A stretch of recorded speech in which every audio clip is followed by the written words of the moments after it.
Balandi, un magazine politique en lingala, le peuple d'abord. Bienvenue encore une fois dans le temple de la démocratie, Parlement populaire, émission à Babola Boza et Belé Natongo Yalelo, pour na koyoka, kozala bongo branché, koyeba oyo nini ekolobama na plénière ya mokolo Yalelo Baimboka.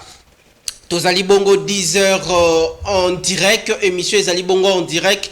Beaucoup talabiso sur les antennes, il y a Kinactu Télévision, votre partenaire d'excellence. Tozali bongo présentement sur TNT en clair, BlueSat canal 50. Et puis Tozali bongo dans les réseaux sociaux. Aujourd'hui, Bakou Yarota, l'émission Le Peuple d'abord, dans la capitale, il y a Kinshasa. Aujourd'hui, Bakou Yarota, le Peuple d'abord, dans toutes les provinces de la République démocratique du Congo. Boye Malamu, Congo et Kobonga, Zalan Espoir Congolais, Sika Okotala. Émission kotike la charge yamboka kaka na tata mokoti ekolo Félix Antoine Tshisekedi Tshilombo te yebake yopende ko isika okotala biso ndenga ipe na zana plateau awa ozali na rôle na yo esengeli o jouer kati na mboka parce qu'on dit les hommes passent mais les institutions restent. Botala lelo ndeko Joseph Kabila Kabange a régné pendant 18 ans. Lelo ya salite akoma sénateur à vie le lenge moko pende ko Félix Antoine Tshisekedi Tshilombo ako lekana ba institution ya mboka ekotikala TV moko batu ebele boko talabiso na ba boutique d'habillement boko talabiso na ba salon de coiffure boko talabiso na ba ndaku na bino na salon na bana na libota mobimba benga ndeko alingaka makambo ya politique makambo ba discussion ako tondi sabato on dirait parlement politique debout na ndenge na ye na ba quartier na ba veni bisika to vandi benga ndeko bandaki kobeta bongo GD6 benga ndeko bandaki kobeta bongo cartes benga ndeko bandaki bongo kosola makambo ezanga tina libanda ya lupango oyo koki komema Congo ne tomba te nangonga oyo sengeli congolais surtout azala na prise de conscience ayeba ke mboka partie est du pays na biso nous sommes agressés et sengeli mutunyo surtout azala na partition na ye na kati na mboka. Grand merci ezali na ba congolais belé bazuli baku ya kotala le peuple d'abord na tongo ya lelo émission ezali en direct sur YouTube. Beaucoup talabiso dans Angleterre, Jeff Baelo, grand merci. Beaucoup talabiso na Suède, beaucoup talabiso na Norvège, beaucoup talabiso na Canada, beaucoup talabiso na États-Unis d'Amérique, Madame Myriel Koyagialo, grand merci. Beaucoup talabiso na Paris, beaucoup talabiso na France, Madame Megan Kabasele na Bosanité, Véronique Kachala. Na côté ya Asie, kuna na Bosanité. Mwana mboka elenge oyo azako soutenir le peuple d'abord alobi oyo ezali émission ya peuple e kosunga ba kambi ya mboka e kosunga tata mokonzi ekolo ya mboka ayeba bongo bisika nini Congo ezali na pasi problème nini Congo peuple congolais azali na yango pona à faire face na ba desiderata ya population. Grand merci lelo yo. Nous allons parler, nous allons débattre, nous allons discuter autour de grandes questions politiques en République démocratique du Congo et sur la toile. Tokolobela bongo ba révélation après la tenue à 9e G de la francophonie en République démocratique du Congo Bandeko. Ça fait au moins 2 semaines, toté 3 semaines, toté 4 semaines, soki boko le kanana boulevard. Soki boko le kanana boulevard outi Royal oko kende kitambo magasin toto outi kitambo magasin oko kita gare centrale okomona na boulevard na ministère ya finance batu oyo ba travaillaki o ba oza bazaki lokola ba travailleur na 9e G à francophonie ba ko revendiquer voire même ko tumbaka ba pinet tina ba 20h tina ba butu lelo to kolobela makambo oyo ekolekana na kati oyo lekana kibongo na kati ya 9e G ya francophonie tokolobia lisusu etali bongo sentence oyo bouta kibongo ko zala déjà fixé par rapport ya ba requête contre le candidature ya chef de l'État Félix Antoine Tshisekedi Tshilombo na mwana mboka Moïse Katumbi lobi déjà cour constitutionnelle et ses pronosaki La course maintenant est lancée. Ndeko Félix Antoine Tshisekedi Chilombo, pas de crainte. Ndeko Moïse Katumbi, pas de peur. Baza déjà na liste déjà ya ba candidat ou déjà baza déjà na course ya élection présidentielle en République démocratique du Congo prévue au mois de décembre de cette année en cours. Tokolobeleango, Tokolobeleango et Talibongo, reprise des hostilités dans la partie orientale de la République démocratique du Congo entre le force loyaliste ya Wazalendo Baimbo Canabiso contre le force négative ya ba M23. Baimbo Kawane Zalibongo charpente ya émission Nabiso ya Mokolo Lelo. Élu du peuple balobi bazana nzela bazoya tokozala bongo na deko débatteur na deux invités na tongo lelo pona kosola bongo politique na mboka Congo na lingala boko tala biso de partout vous êtes. Grand merci comme d'habitude. Numéro ya téléphone ou ezali affiché netando na yo kobenga te okobebisa déroulement émission. Il vous suffit de là où vous êtes ya kokomela biso juste makanisi nabino par rapport ya ba sujet ou déjà to kofongolela ngo plénière. Dites merci de là où vous êtes à celui qu'on appelle André Maboucha Lumanisha, le géniteur, le directeur général de cette chaîne, le premier Wazalendo. Oyo Wazalendo Azali Moutonyo surtout Oyo Alingi basakana na intégrité territoriale Yambokate Ezali Mouto yo ako défendre pona ba valeur républicaine Yamboka. Et bongi mboka na biso ezala bongo na état de droit et bongi peuple congolais à vivre o ezali bongo la beauté, le sens, l'expression. Il y a le peuple d'abord. D'ici et d'ailleurs, grand merci. To démarrer le peuple d'abord. Natongo Yalelo pendant que l'élu du peuple Bazana Nzela Bazoya Baimboka Toko Zonga Bongo Nangambo ya Régie Baimboka Tolanda Bongo Tofungo la sujet à Liboso Ezali Bongo Likambo ya situation sécuritaire dans la partie orientale de la République démocratique du Congo. Total Andenge Baimboka Bazali Bongo ko défendre intégrité territoriale Tolanda et puis Tozonga pendant que l'élu du peuple Bazana Nzela Bazoya. Grand merci Nabino. Dans l'est de la République démocratique du Congo, la situation qui prévaut est toujours alarmante.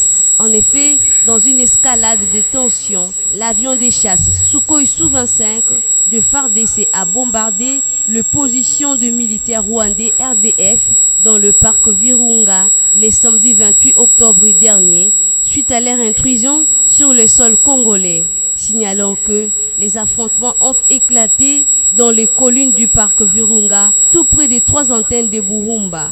Selon certaines sources locales, le militaire RDF se sont concentrés sur cette région pour tenter un envahissement des Mutano et Kilolirwe afin d'atteindre la cité de Sake. Cependant, contrairement à ce qui s'est dit sur les réseaux sociaux, les villages de Kibumba et Burumba sont toujours sous contrôle de rebelles du M23 et les troupes kenyennes de l'EACRD maintiennent leur position aux 3 antennes de Burumba. Par ailleurs, une bombe non explosée a été découverte près des lèches GR de Bambo dans le territoire de Rutshuru. Ici est de noter que Kinshasa a dénoncé cette agression rwandaise contre la République démocratique du Congo. Pour rappel, il est important de noter que cela fait effectivement une année entière, soit 365 jours en date du 28 octobre, que les agglomérations de Kiwanja, Rutshuru, Rubare et Kalengera sont toujours sous contrôle de rebelles du M23, lesquels la population locale subit des conséquences de cette situation depuis trop longtemps, dans l'espoir d'une résolution pacifique à ces conflits armés. Grand merci, Tozongi Baimboka, Wanabo Utibongo Kolanda, Oezali Bongo, Makambo Oyo, ba force loyaliste Nabiso, Bazali Bongo Kosala sur terrain dans les zones rouges. bomoni basali bongo na sens ya abnégation bravoure ya baimboka pour ko défendre bongo intégrité territoriale basali bongo ko engager des grandes opérations militaires ya grande envergure pour ko défendre bongo intégrité territoriale baimboka tozali bongo ko poussa na bongo na ba élection boyebi awa na Kinshasa na ba province ebele na République démocratique du Congo bandeko déjà bautaki kozwa bongo ba carte d'électeur pour na bongo ko préparer ma ponomi bakende na ba urne ko élire ba nouveau dirigeant ya Congo na mois de décembre de l'année en cours. Mais balobi na RDC tozali na ba province ebele, plus de 26 provinces tozali na yango. Mais est-ce que mboka ekoki ko kende na ba élection pendant que une partie de la République démocratique du Congo, il y a des citoyens congolais au bazali wana, au bazali pe na droit ya ko voter, au bazali na droit ya ko bénéficier na comment na ba carte d'électeur parce que ezali droit citoyen au congolais nyo surtout et sengeli agir pleinement na yango. Yango tata mokonzi ekolo na ba service nyo surtout à travers ministère il y a VPM en charge il y a défense nationale et des anciens combattants de Jean-Pierre Bemba Gombo na général chef d'état-major il y a armée régulière il y a RDC ndeko Christian Chiwewe Songesa nde bazali bongo ko bunda ko landisama na mitindo ba instruction o tata mokonzi ekolo Félix Antoine Tshisekedi Tshilombo azali bongo ko pesa pona congolais lelo yo mboka Congo et retrouver souveraineté nango et retrouver retour ya pewana oyo toluka yango pendant beaucoup d'années. Ça fait déjà des décennies baimboka lelo yo makila ya population ya partie est du pays ezali toujours kotanga. Ezali toujours kotanga. Est-ce que esengeli to marcher toujours, to se lancer toujours na optique oyo makila ya congolais etangaka toujours. Banani yango wana bazali comme babomi ya mboka Congo.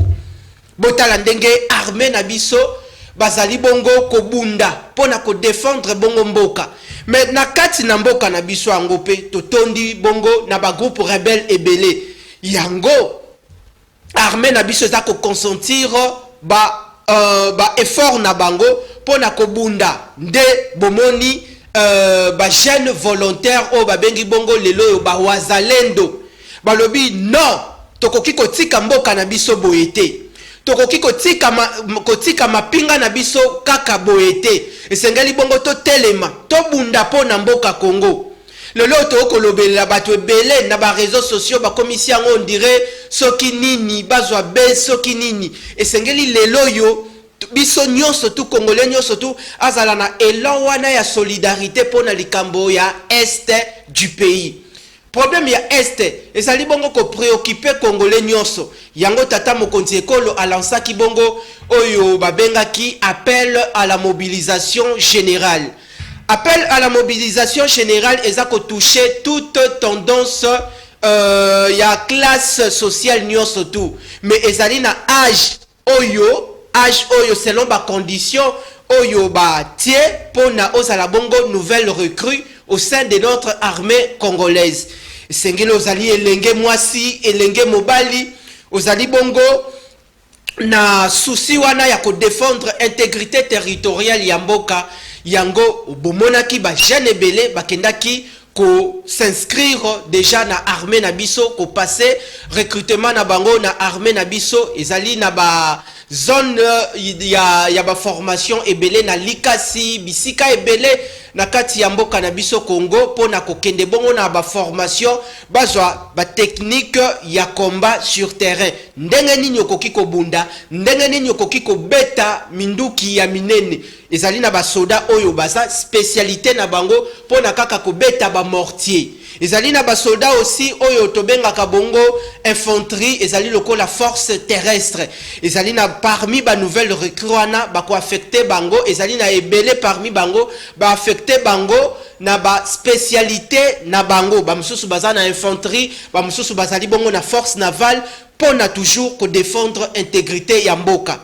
Mais total ananu na kati ya partie orientale na biso ya République démocratique du Congo tomoni Monisco et ya bongo na Congo awa. Mission ya Monisco ezali bongo maintien ya paix na partie est du pays. C'est-à-dire esengeli ba veiller à la lettre. Le lengeni ni population na biso ya partie est azali bongo ko vivre. Est-ce que nungu ezali yiki ezali? Est-ce que monguna azali to monguna azali te? Botala lelo yo musala nini ya malonga oyo Monisco depuis aya na mboka Congo. Ça fait une vingtaine d'années Monisco aya na mboka na biso sur le sol congolais.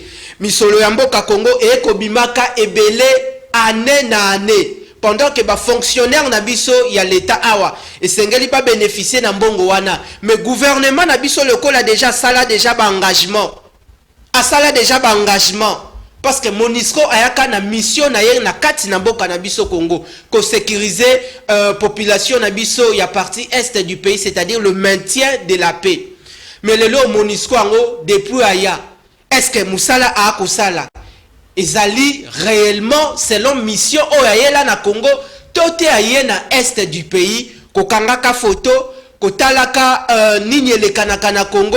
Est-ce que aye pona a délivraka aussi secret na biso et pas à travailler de main de mèche na banguna ya Congo be ennemi ya Congo tote ezali ndenge nini baimboka boko tala biso? Vous pouvez toutefois réagir via le numéro de téléphone ndenge bozali déjà kobenga bobenga te monsieur ezali en direct bobenga te bokomela biso comme d'habitude toko plobela lelo etali bongo likambo ya insécurité na partie est du pays. De l'autre côté boyebi ete la RDC ezali bongo pays membre ya EAC. Tolobela lisusu ba troupe spéciale ya force régionale o baya bongo na kati na mboka na biso. Parmi bango ezali babikolo oyo bazali bongo ba pays membre na kati ya EAC nde basangisi ba force na bango.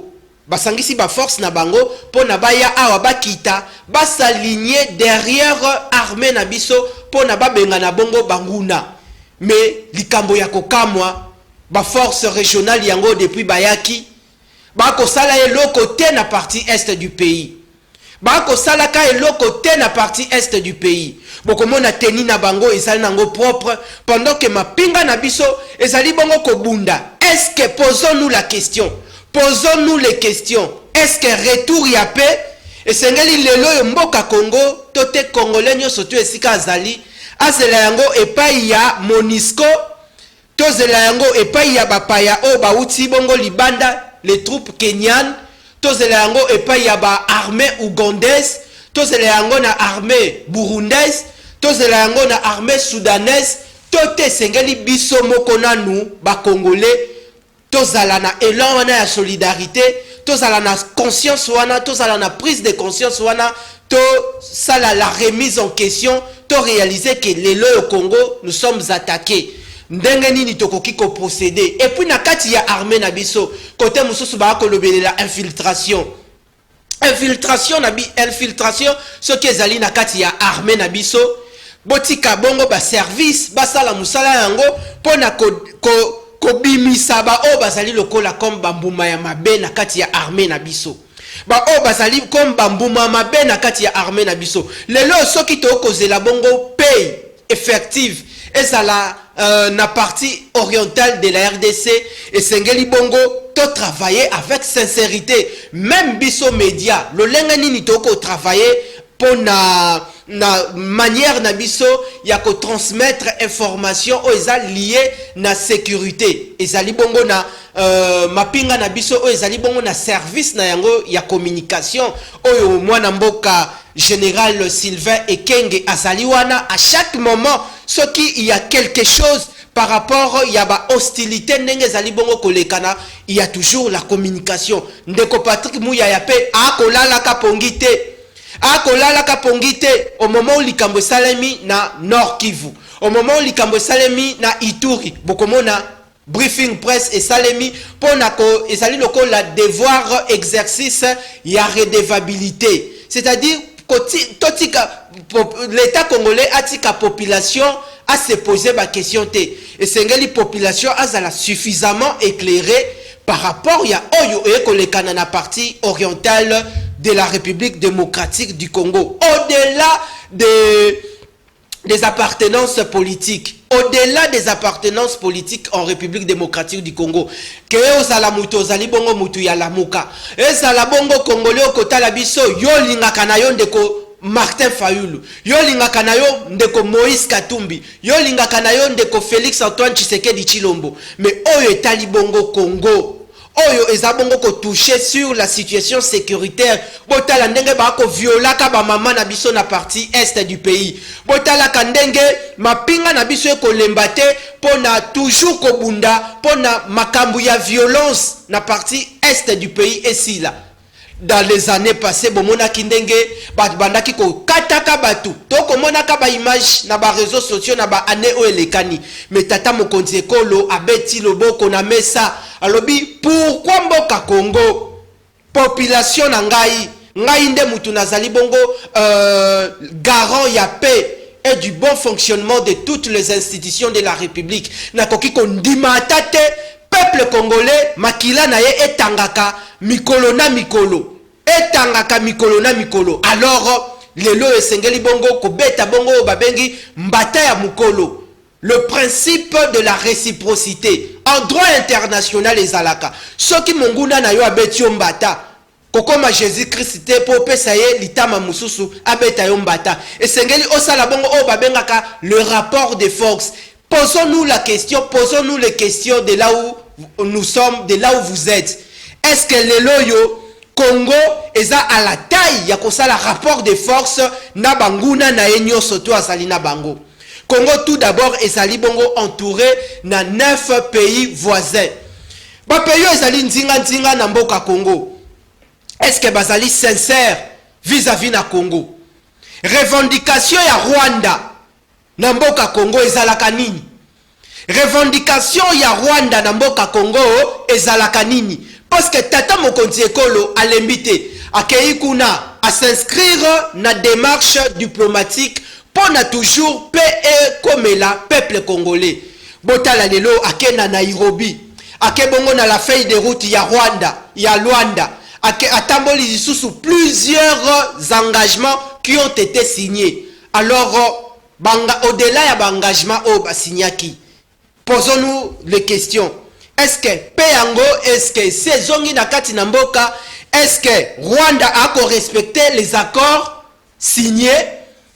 Est-ce que la RDC a respecté les accords signés?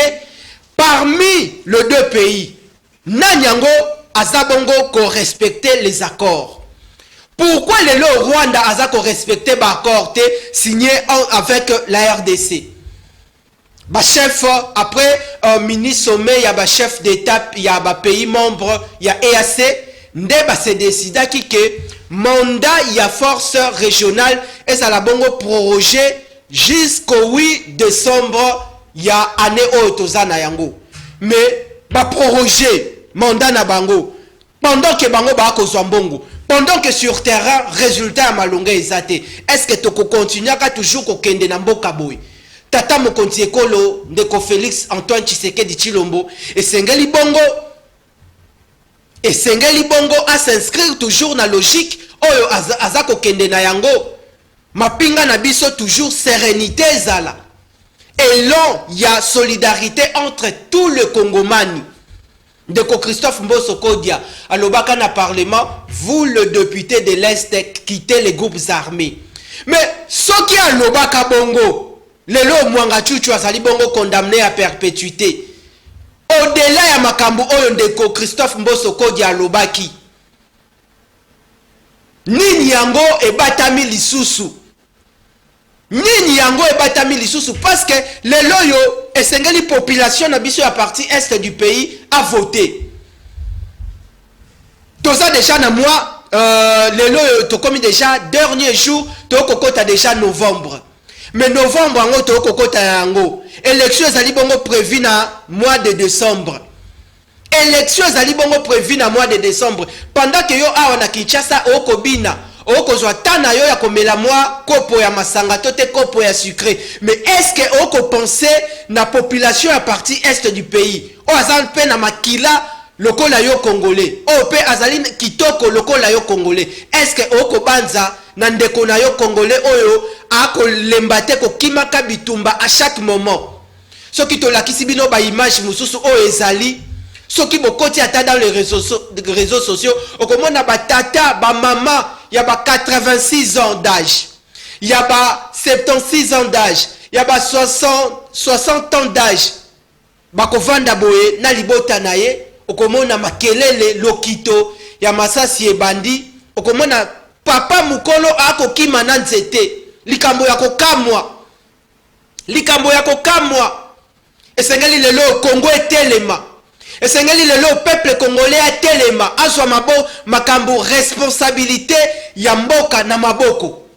Lelo tata mokonzi ekolo soki ye akobunda, parce que akobatela manda na ye, na manda na ye akutani aza ko hériter situation sécuritaire oyo prédécesseur na ye atikelié, ye a s'inscrire na logique yako asali situation sécuritaire lokola cheval de bataille ya manda na ye. Mais soki manda na ye sili atikali ko résoudre situation ote, nani yango ko résoudre yango akobunda. Congolais telema esika ozali, soki tokobeta Rwanda tozala responsable ya kobeta ye. Lelo yo ban territoire ebele o ba congolais ba yebaka te na partie est lokola ba Kichanga, ezali na bandeko ebele ba yebaki te ke na Congo tozalaka na Kichanga, ke na Congo tozalaka na Bunagana, ke na Congo tozalaka na Kibumba, ke na Congo tozalaka na Buumba. Mais lelo yo soki ba congolais ba komi koyeba ba territoire ebele, eza po ba se pencher beaucoup plus par rapport ya évolution ya situation sécuritaire na partie est du pays. Bandeko balandi boko tala biso de loin de près, grand merci. Likambo oyo ezali bongo ko préoccuper Kongomani nyonso tout, ezali likambo ya pasi, ezali likambo ya pasi. Grand merci na bandeko boko tala biso na Kitambo magasin, boko tala biso na côté ya Facebook, boko tala biso na rond-point Willery, merci na salon New Class, merci na oncle honorable boko lembate ko assista kana ba plénière pona ko solo la bongo koyeba bongo ba lumière na kati na mboka. Ezali na ba congolais belé ba kotala biso na Moba, ezali na ba congolais belé ba kotala biso na Grand Équateur, Grand Oriental, Congo central ba kolembate bolobi na tangaka Grand Bandundu te na tangi bino parce que bandeko ya idiofa boko komela kabiso mingi, boko talaka ba émission mingi. Grand merci na ndenge boko lembaka te kokoma ba message na bino toko lobela bongo etali bongo situation sécuritaire na partie est du pays. Alors na mikolo lekani bo utaki komona la convocation ya table ronde axée sur l'état des sièges dans la partie est du pays. Tata Mokonzi déjà a s'exprimer qui compte à ceux alobaki esengeli bongo makambango ekende progressivement, jamais bakoki ko kata kaka état de siège boye te, esengeli bongo makambo ekende progressivement yango boko mona ndenge armée na biso eza ko consentir toujours ba effort na bango pona kobunda, pona intégrité territoriale. Lelo ezali likambo lisusu ya ko critiquer Congo te. Ezali ozali mutu ya Lamuko, ezali ozali mutu ya FCC, ezali ozali mutu ya Union Sacrée. Biso nyonso tout ozali ba Congolais au-delà de nos appartenances politiques, mais biso nyonso tout ozali ba Congolais. O est touché province ya Nord Kivu, o est touché province ya Ituri, biso nyonso tout ba Congolais tozali bongo concerné. Ezali na deko mususu awutaki bongo koleka na awa alobi musala oyo le wazalendo bazali kosala bongo na terrain et kokamusaka batu. Quand est-ce que le wazalendo bazui bongo formation? Quand est-ce que bazui bongo formation akobetaka minduki ya minene? Quand est-ce que bazui bongo ba tactique ya combat sur terrain? Mais botala ndenge ba kobundela bongo mboka, ba kobundela bongo mboka pona ko défendre intégrité territoriale. Likambu ya Congo, voire même Nzambe ayebi yango. Likambu ya Congo, voire même Nzambe ayebi yango, parce que nous sommes agressés injustement. ezali na bikolo ebele oyo bazali bongo na ba ambassadeur na bango awa oyo soki bayeba akokita bongo na aéroport international ya Njili bokomona ba officiel pe congolais bake bongo kozwa bango toyambi bango bien bienvenue à Kinshasa. Mais est-ce que ba corps diplomatique ba payanyo surtout ba koyaka na mboka Congo bazali bongo sincère na biso bazali bongo sincère na biso dernièrement tomona kindeko Bintou Keita wazali bongo représentante ya secrétaire général ya MONUSCO comment auta ki bongo koloba ako senga ba explication par rapport ya situation sécuritaire comment on a prouesse ya ba wazalendo sur terrain le lenge ba ko bundela patrie ba ko bundela Congo ba ko bundela les trois couleurs de la République démocratique du Congo ali kambo ya Congo voire même Nzamba yebi yango ba imboka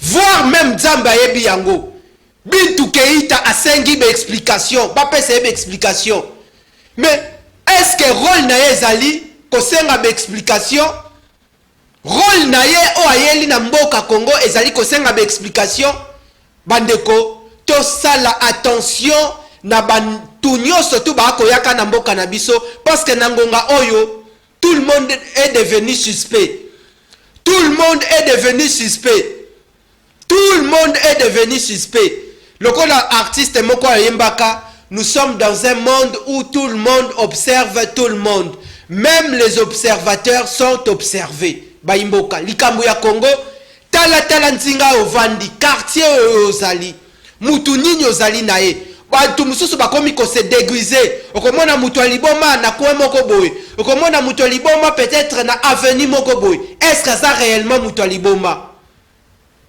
est-ce que ça li réellement mutu aliboma Bintou Keita akosenga ba explication pona Bawazalendo bako défendre intégrité territoriale. Yangwana VPM en charge ya affaires étrangères mwana mboka Christophe Lutundula. Basangana kinande ko Jean-Pierre Bemba Gombo. Abengisi ndeko Patrick Mouyaya. Na ba ministre mususu.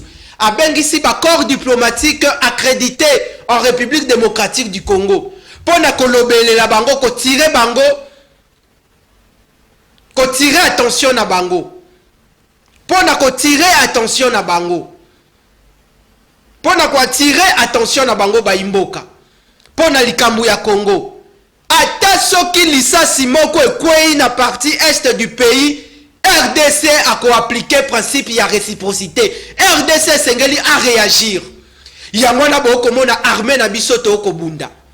De l'autre côté, likambu ya kokamwa oye na Congo yaka kosala musala na yo ndenge pays na bino etindi yo bomoni bongo ambassadrice ya en poste ya États-Unis d'Amérique à Kinshasa autaki kosala bongo campagne ya civisme na processus électoral asangisi bongo ba jeune bilenge likambo kokamwa est-ce que ingérence oyo autorité na biso pourquoi ba kondimaka babiloko ya boy sous l'œil impuissant de nos autorités compétentes avant ce qui mupaya ako uta musika akomi ko se faire les épaules ezali pona biso moko ba congolais to kondima peut-être makambo wana et bongi ko telemela makambo nyonso to ezali pona dignité à Congo souveraineté à Congo o alingi peut-être akomisango marche pied nango to telema ba imboka to telema pona mboka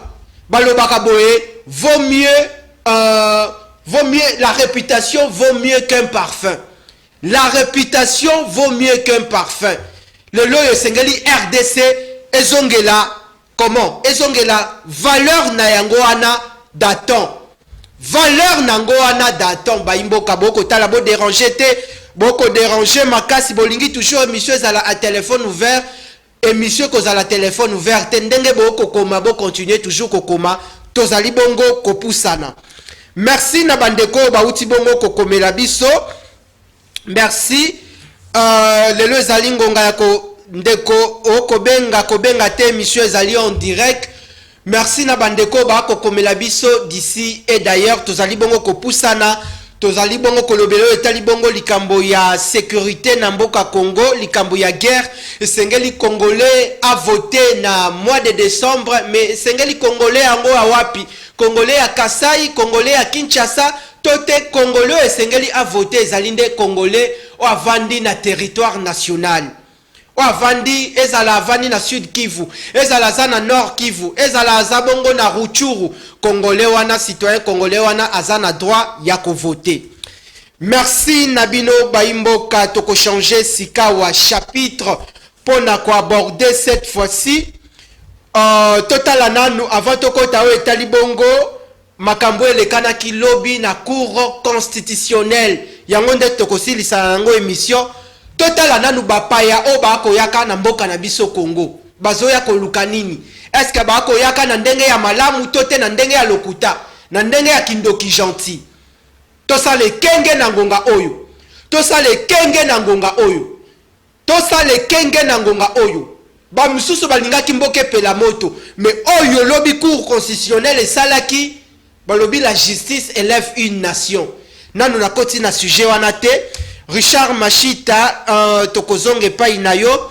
Tolanda o ezali bongo opposant français mwana mboka Jean-Luc Mélenchon auti bongo kosala visite na ye awa na Kinshasa akutani na ba autorité na kati na mboka na biso akeko visiter aussi mausolée ya Patrice Emery Lumumba akendaki aussi na partie est du pays pour na ko palper du doigt par rapport ya évolution ya situation sécuritaire en République démocratique du Congo. Tolanda ye et puis tolanda maloba nini ya lobaki po na mboka Congo et puis po na ndeko Patrice Emery Lumumba. Tolandi.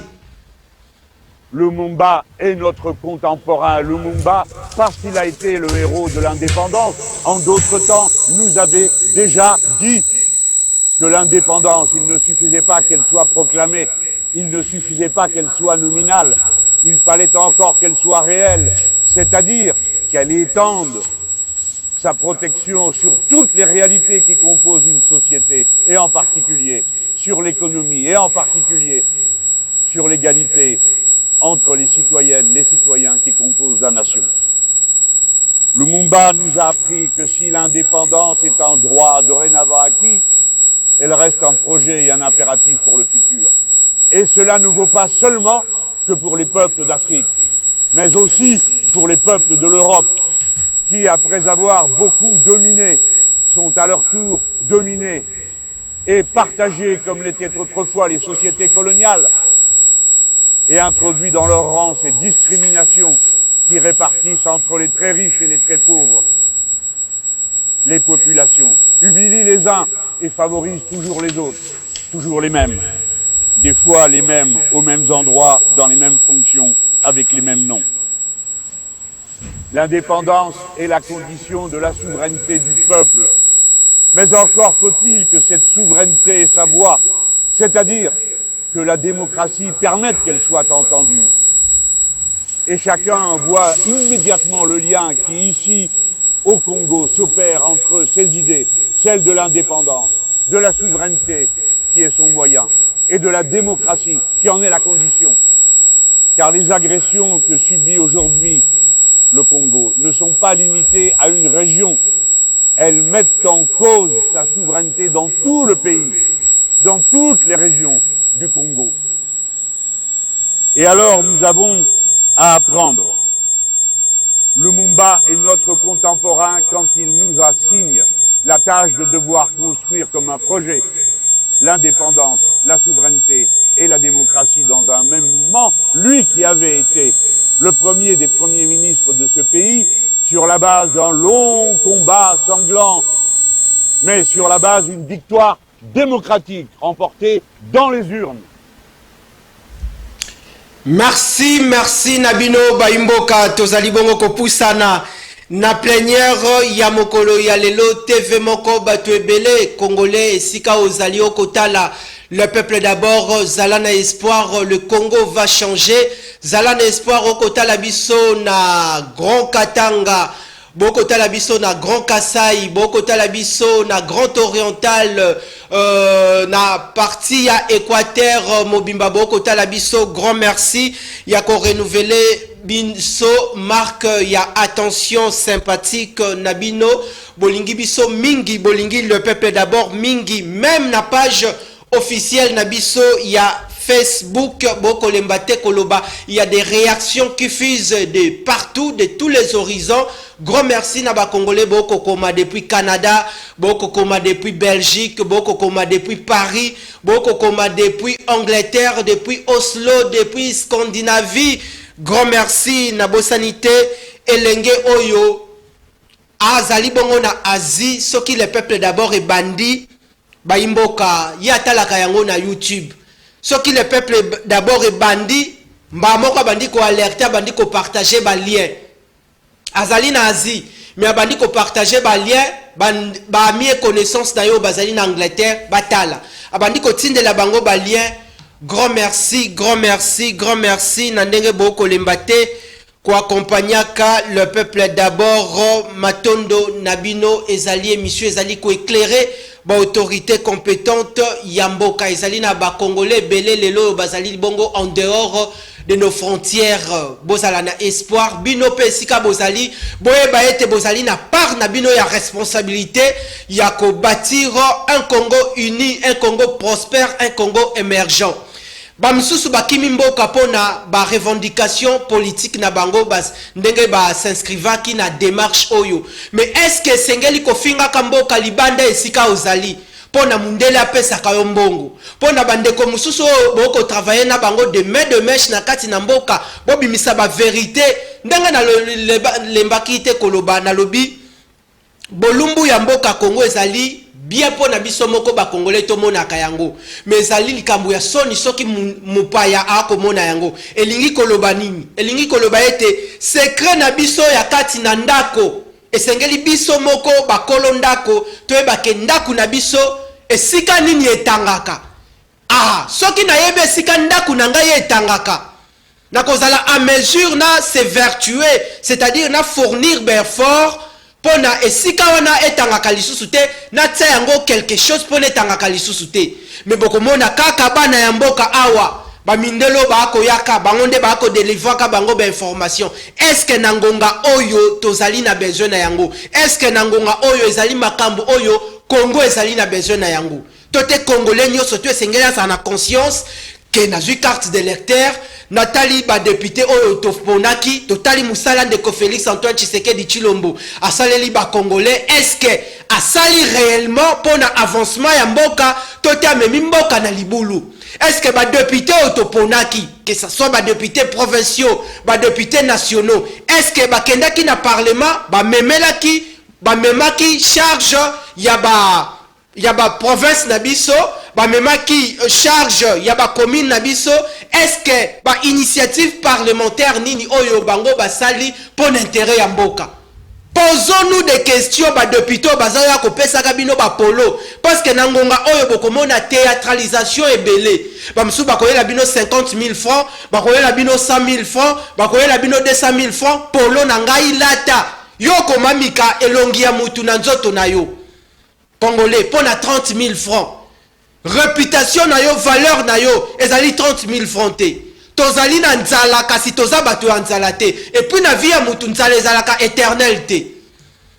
Yeba kozwa conscience pona Congo ndengo kozwa conscience pona vie na yo pona avenir na yo ça va de la même manière que mboka na biso Congo wana to uti bongo kolanda opposant ya oya za bongo actuellement président ya France Emmanuel Macron to uti bongo kolanda Jean-Luc Mélenchon oazali bongo opposant français ayaki bongo awa na Kinshasa mais nini to se poser ba question nini ya motuya oya memi na Congo? Est-ce que ça ba discours oyo ezali lokola latisi yango lokola miel pona biso ba Congolais to betela maboko to lobake voilà aye pona makambo a bien pona Congo? Nani yango lelo yo azako sunga mboka Congo? Nani yango lelo yo azali comme ami ya Congo yo biso mboka na biso Congo tokoki ko marcher na ye ensemble? Est-ce que batu nyonso to bako utaka libanda bako yaka na mboka na biso? Est-ce que bazali pona mboka Congo tote bako travailler pona Congo ekweya tote Congo ezonga sima? Nangonga oyo est-ce que peuple congolais azana besoin ya batu oyo baza comme ba infiltrer na kati na mboka? Mundele soki aye to telie tapis rouge na aéroport international ya Njili mais si autorité na biso soki alongo awa kei kuna bokomona batu mususu okomona peut-être atelemi peut-être na arrêt azozwa transport mais biso awa to ko tielaka bango tapis rouge botala discours auti ko tenir botala bongo discours oya auti ko tenir pour na mboka Congo pour na souveraineté ya Congo par rapport aux enjeux politiques de l'ère par rapport à la situation sécuritaire na partie orientale de la République démocratique du Congo. Alobeli lelo valeur ya Lumumba. Alobeli lelo valeur ya Lumumba. Est-ce que biso moko ba Congolais sika tozali? Toyebi valeur nini Lumumba zali na yango? Soko tamboli na bamboka na oke na Amérique latine, oke na bamboka ebele, okomona ba photo ya ba Che Guevara, okomona ba Fidel Castro. Bokomona bongo Patrice Emery Lumumba o akoti bongo na livre ya Guinness des records. Mais est-ce que yo Congolais ebi valeur ya Patrice Emery Lumumba? Ndeko wana Jean-Luc Mélenchon ayaki na Congo akutani na ba autorité na kati na mboka atamboli pe na partie est du pays pour na ko s'enquérir si réellement makambo oya komona bongo na musika wuta ekolo na France. Est-ce que zali ndenge moko? Mais posons-nous des questions. Koya na ye nini ba Congolais ba bénéficier na yango, kokende na ye a gagné nini? Nini Congolais bénéficier au-delà ya makambo onyoso tout. Au-delà de tout, le Congo doit normalement retrouver sa souveraineté. Au-delà de tout, le Congo doit retrouver sa souveraineté. Congo est changer. Tous à l'attention, na batu nyonso tu ba ko yaka na mboka na biso, tous à kana habitude ya kozalaka ba wiwi c'était on dirait zali na kati église. On dirait pasteur à côté ya dit amen, amen. S'il faut peut-être dire non, dites non, ndenge sengeli, s'il faut peut-être accepter ou dire oui, ndima. To se voiler ba faste to ko pusana na plénière ya lelo moto epeli ba imboka to ko lobela bongo etali bongo likambo ya Congo ndeko esika okotala biso boko koma ebele. Je crois que na kotanga quelques messages dans quelques poussières de minutes boko benga ezali na bandeko mususu ba ko benga na ko mona numéro ekosuka beaucoup plus na 72 Mususu numéro ebengi ebele esuki na 713 bobenga te ba numéro ebele ko benga bobenga te monsieur ezali bongo en direct ezali na bandeko mususu ndenge bokotala na TV ba mususu ba kotala biso na nzela ya singa sikawa na kozwa bongo moi 4 minutes bongo na chite na o etali bongo likambo ya sentence ya cour constitutionnelle. Richard Machita tozonga na régie parce que le temps on nous est imparti.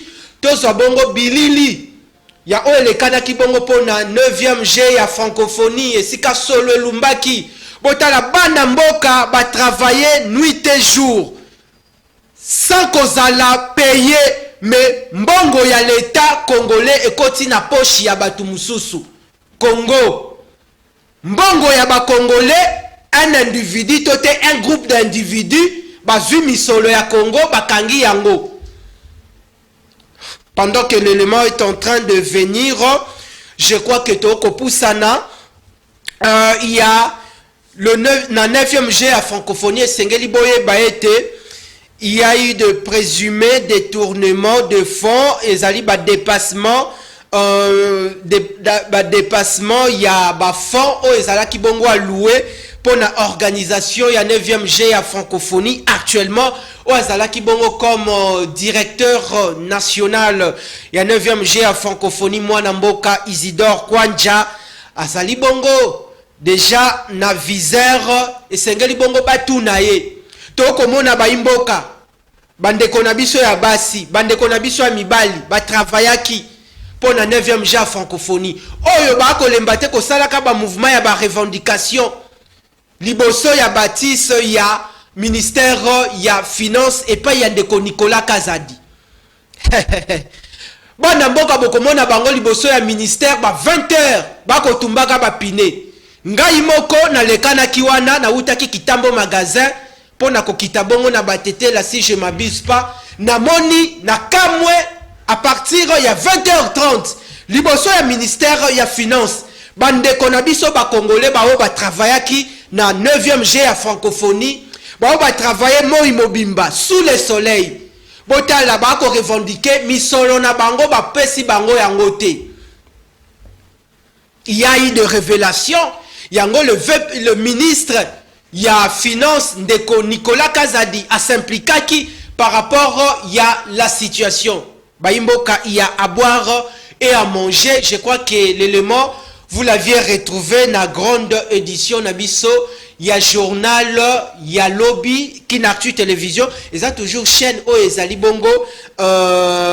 Pona ko lakisa rabino ba information ba o ezali lokola ba actualité ya ngonde ezali ko intéresser population ya mboka nabiso Congo toko pusana ba imboka je crois bandeko ba ko sala ngai sin likambo ba ko zelezali makambo elekana kibongo lobby na cour constitutionnelle toko senga kaka na l'état congolais toko senga na l'état congolais kaka bandeko na biso ba congolais ba travaillaki na 9e G à francophonie bomoli ndenge makambo elekanaki par rapport au faire abeta te faire akobeta jour nini au jour ya ouverture jour ya fermeture tindenge makambo elekanaki boyokaki ba précision avec mwana mboka Zakari Bababaswe mais 9e G à francophonie yango pesili wana ezalaki 9e G mais tokozela 10e édition.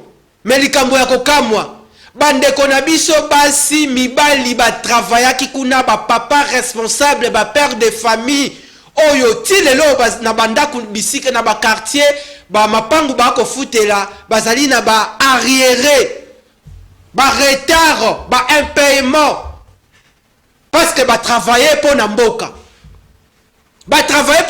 mais un groupe d'individus tote mutumoko akangi mbongo ya bana mboka ezali kambo ya mabe tozali na mboka oyo tata mokonzeko la beti bongo loboko na mesa la justice équitable, une justice pour tous et non une justice sélective. Congolais nyo soto esengeli à s'approprier na ba fruit ya malamu ya état de droit botala lobby cour constitutionnel makambo salaki. Donc, changer déjà chapitre, je crois que message et les cani. Et sengeli vendredi, oyo lokola déjà conseil de ministre. Et zali vendredi, je crois que kozala likambo oyo ndeko Nicolas Kazadi a comme bongo na conseil de ministre. Et puis le ministre sectoriel bazali bongo concerné pour tabler autour de cette situation. Sengeli ndeko Sama Lukonde a prendre à bras le corps par rapport ya bandeko na biso ba congolais ba travailleurs au basalaki bongo na 9e G ya francophonie ba travailler na butu ba travailler na moi ba misusu na nzala ba ko travailler pona ko servir mboka botala likambo wana o ba teki vitrine ya mboka mboka ezaki exposé sur le chiquier international mais ba paya bakei mais pas na mboka ba komi kolela misolo na bango pona bafuta makite. Merci le peuple d'abord tozali bongo kota labino Congo likambo ya pasi bandeko na biso ba ko futa mate gouvernement à prendre situation oyo au sérieux. Mbote le peuple d'abord to sepeli pona likambo oyo olobi ba congolais na biso esengeli ba bénéficier na justice état de droit de yango tolingi. Grand merci toko pusana machita je crois que esengeli tozonga epai na yo soki na lobi na continuer toujours kotanga ba message nyonso tout et kozwanga itam parce que bandeko bakomi tellement ebele makasi to lobela siko elekana kibongo na cour constitutionnelle lobby. Mais avant to lobela o elekana ki na cour constitutionnelle ezali na ndeko moko congolais mwana mboka Jean-Patrick Musenga to kayena nous avant sentence ezala bongo rendu na cour constitutionnelle ya comment na cour constitutionnelle to la no ezalaki comme makanisi na ye ndenge ya réagisaki et puis to zonga pona to clôturer maintenant en beauté sujet oyo il y a ba requête toute sentence il y a cour constitutionnel tolandi de Jean-Patrick Musenga. Il n'y a pas que deux candidatures, il y a plusieurs candidatures, jusque-là c'est 24. Mais il y aura certaines qui vont être débarquées de la course. Par rapport à votre question précise sur la candidature de Félix Antoine Tshisekedi Tshilombo, je suis plus que convaincu qu'il n'y a pas d'irrégularité. Le fait qu'il a déjà été président de la République élu, c'est la même personne qui se présente aux élections. Je pense qu'il n'y a pas que celui qui intente cette action puisse avoir gain de cause. Il n'y a pas de fraude, c'est la même personne, ce sont les mêmes documents, et il va s'en prendre lui-même. Et c'est aussi une bonne façon de faire gagner de l'argent d'émolument, d'honorer à nos frères avocats qui plaident pour les causes des uns et des autres. La candidature de Félix Antoine Tshisekedi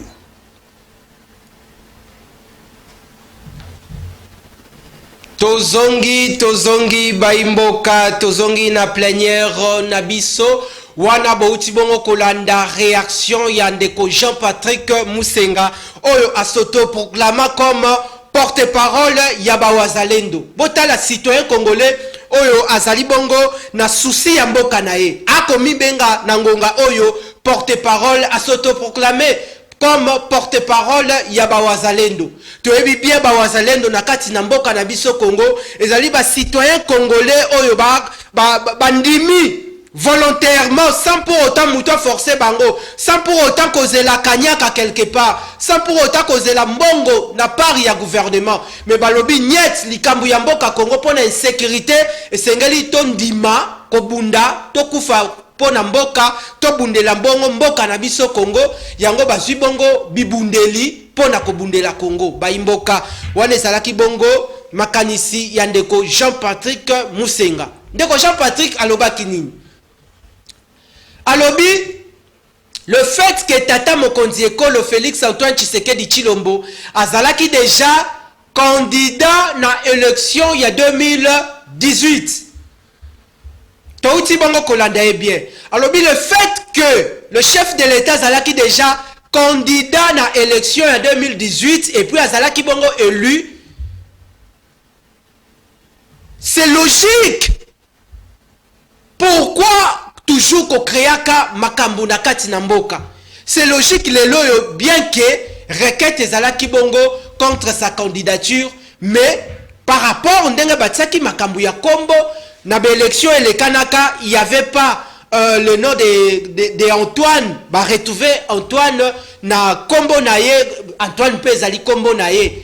Mais yango ndeza ekoki kozala à la une, il y a débat actuellement té.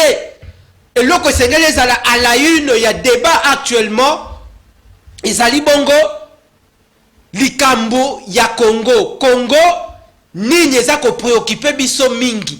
Social ya congolais, situation sécuritaire, congolais ali ya malamu, alata malamu, alala malamu, a bénéficier d'éducation à malamu, a soins de santé ya malamu, lelo et lokola aussi badui mokano ya kotia bongo la gratuité ya accouchement. Oh déjà zalaki déjà projet zali déjà mise en œuvre ce qui botamboli na établissement sanitaire mususu ba congolais lelo yo bokomona soki ba mama na biso bandeko na biso ba boti baza bongo ko bénéficier na oyo ezali bongo makanisi kitoko ya Tata Mokonzi Ekolo Félix Antoine Tshisekedi Tshilombo. Esengeli na biso bandeko to kota l'émission toyeba boye tokanga boye to sosola que oyo ezali bongo comme plainte oyo ezalaki déposée contre les candidatures du chef de l'État Félix Antoine Tshisekedi Tshilombo et la candidature de Moïse Katumbi, la Cour constitutionnelle a validé la candidature ya Tata Mokonzi Ekolo Félix Antoine Tshisekedi Tshilombo na mwana mboka Moïse Katumbi. Ba imboka toko vivre na mois de décembre le meilleures élections au bokomona campagne à l'américaine. Et c'est ngeli bango nyonso tout bazala bongo na comment na liste. Total la siko na kati na mboka Congo, est-ce que ndeko Félix Antoine Tshisekedi Tshilombo azalaka populaire, to azalaka populaire te? Est-ce que ndeko Moïse Katumbi aza populaire, to aza populaire te? Est-ce que ndeko Delice Sanga, ndeko Martin Fayulu, nani yango aza na popularité na mboka Congo? Et puis nani yango ba Congolais ba lingiye pona ba pona ye na mandat oyo amema bongo charge ya mboka Congo? Eza na bandeko ebele comme ba acteur politique o pe ba koyoka nga na ngonga oyo. Likambo ata na lobi bongo soki esuyo mabe ezali te, mena kolobela ezali bongo vérité. Soki ozalaka na popularité toyeba yango na ba urne. Soki ozalaka na popularité na mboka Congo toyeba yango na ba urne. Congolais kokende na ba urne na mois de décembre akende ko voter. Mais après publication nani yango bakotanga. Boyeba ke Cour constitutionnelle na ngonga oyo déjà validé ba candidature ba imboka. Validation des candidatures déjà zali bongo validé débat esili par rapport na yango mutu na mutu abongama abongisa ba base na yebe état major na yeba bongisa pona bientôt la campagne kozala bongo lancée nanu tokomi ngonga ya campagne te parce que nous sommes régis na ba règle ya c'est ça que bandeko ba ko sala ngai sin émission komi na suka bozala ki ebele pour assister na plénière ya mokolo ya lelo. Grand merci na mabota nyonso tu bozuli baku ya kotala biso ezalaki bongo mwana mboka ndeko Richard Nawesh mwana mapinga. Grand merci na direction générale ya Kinactu TV. Grand merci également na coordination madame Deborah Kabinyanga, prompt rétablissement au directeur général André Mabouisha Lumanisha. Tokanga kaliko findenge moko kasi ebeteli ekeseni tokutana mbala ya sima pour un nouveau numéro. Matondo na bino.